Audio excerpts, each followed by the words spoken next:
there's always a lot of talk about um, command shooting versus surprise shot versus, you know, whatever, punching.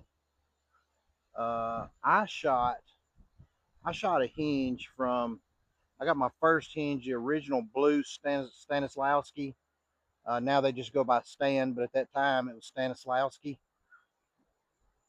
I believe it. I can't remember if it was 3 or 4 finger. Had a hole in the middle of it, and a rope. We didn't shoot D loops then. It was a rope, basically D loop material wrapped around your string. I started shooting one of those. I was 18, 19 years old. Uh, and then I went and shot a Carter Big Kid Hunter. Is actually the release I shot. It was a 3 finger button. I shot it a lot, but I've shot hinges off and on for since like I said, like I was since I was 18. And then up a few years ago, I guess I've been shooting.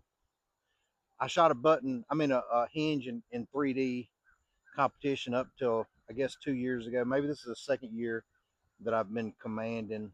Uh, and I can get here in my yard. I've got a hinge I keep in my bag here along with half a dozen other releases I guess. But I've got a hinge I keep in here and I shoot from time to time. I can shoot a hinge. I can shoot a hinge here in the yard, shoot it perfectly fine. Um, but what I found for me, it really started shooting paper. What I found was that uh, I tended to score better commanding than I did with a hinge. Um, so anyway, so I started with the button, started commanding, and the bottom line is that my scoring average is higher than it was with a hinge. I just got to where I'd shoot a 20 target range with a hinge, just be exhausted, drawing back, let down, draw back, let down, fight, fight, fight. And there was a number of shots that broke when I know for 100% certain they weren't going to hit. That I was nowhere near where I wanted to be on the shot.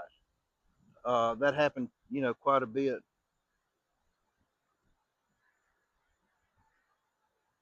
especially when, especially if you were dealing with any kind of, or for me, when I was dealing with any kind of elevation, shooting uphill or downhill, or shooting in pressure. Like it really, really showed up when I went back to shooting the ASA trail. I went back into known 50 when I started going to the pro-ams. If you've never shot those courses, they're long, bro. They're long, and the hinge was just eating me up.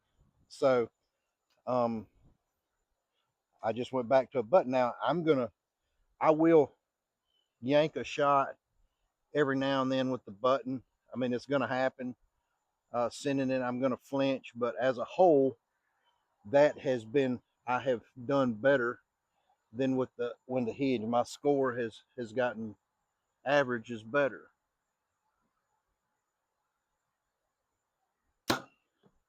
and so I just keep shooting it. It's kind of like it's kind of like it's a mind game anyway. In my mind, you if you're going to shoot a hinge, if you're going to shoot it right, I say right. If you're going to shoot a surprise shot with a hinge or whatever, unless you're Chance Bobeff or some of those guys that hold their pin never leaves the center of the 10 ring on a Vegas face. Um, that's not me. So most people that's not.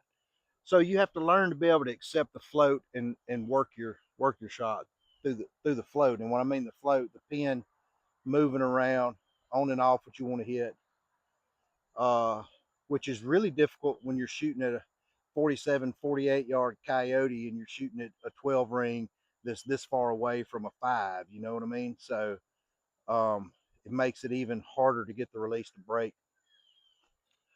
So training your mind to shoot through that, it, to me, is no different than training my mind to not move my bow arm or not anticipate the shot. Just get the sight picture I want, bump the trigger off, and let it go. Um, so as you see, you've seen me shoot several times. You can probably tell that I'm sending it, but I mean, my fingers on the trigger. I'm not slapping it from half inch away. And that's just for me. That's what's working best for me right now.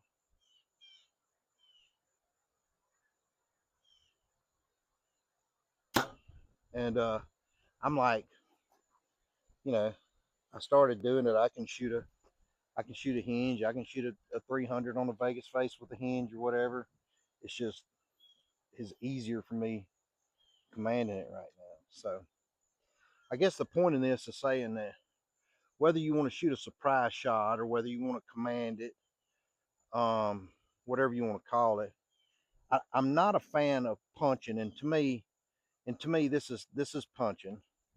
To me, punching is I'm smashing the trigger from some distance off of it, and I'm pulling what I call the drive by. When my when my pin drives by the dot I want to shoot, I'm smashing it. That's not that's not how I'm operating it. I'm gonna put my pin on what I want to hit, and when it sits where I want it, then I'm gonna bump the trigger.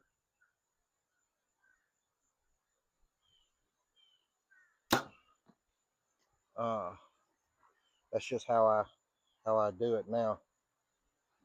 I don't necessarily. I mean, I don't buy the right or wrong way to shoot. Uh, there's people. I mean, obviously, Kyle Douglas is the best in the game right now, just about across every discipline. Jimmy Lutz, Broadnax, Curtis Broadnax. There's a lot of guys that are just phenomenal shooters who are commanding it now. So, and used to that was a dirty word.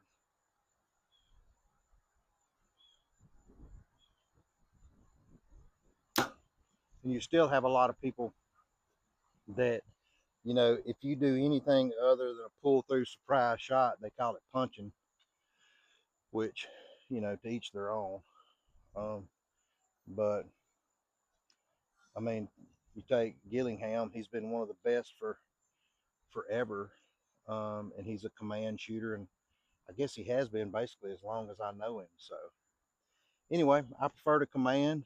I can I can shoot a surprise shot.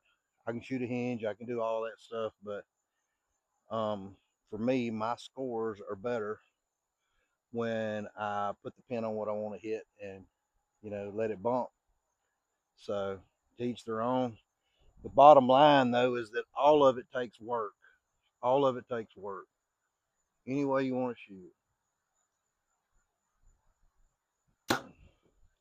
So you know, if you're if you're struggling with a hinge, don't be afraid to try a button. If you're struggling with a button, don't be afraid to try a hinge. And when I say try it, there's more to it than one shooting session.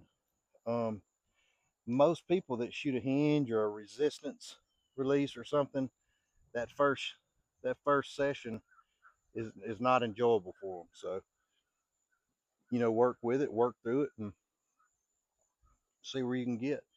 I mean, you know, especially if you're having some issues, not trying anything is not helping. So get out and shoot, man. And the number one thing is shoot your bow.